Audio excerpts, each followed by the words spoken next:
फक्त ₹2 शेअर मिळतोय, वाटतं लवकर श्रीमंत व्हावं, पण थांबा. पेनी स्टॉक म्हणजे झटपट पैसा की पूर्ण फसवणूक? पेनी स्टॉक म्हणजे असे शेअर्स ज्यांची किंमत ₹10 किंवा त्यापेक्षाही कमी असते. हे शेअर्स लहान, अननोन किंवा फायनान्शियली वीक कंपनींचे असतात. ते फार कमी लिक्विडिटीमध्ये ट्रेड होतात. म्हणजेच विकायला कोणी सापडेल याची खात्री नसते. मग लोक पैसे का गुंतवतात? कारण ते बघतात की ₹2 शेअर ₹200 झाला. पण लक्षात ठेवा, लॉटरीप्रमाणेच यामध्ये हजारो बुडतातच आणि एकच कमवतो.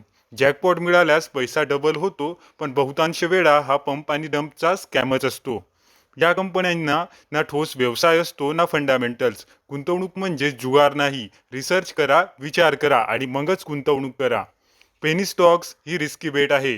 झटपट पैसे दुप्पट करण्याच्या नादात सर्व गमावू नका आणि अशाच आणखीन माहितीसाठी चॅनलला फॉलो करा.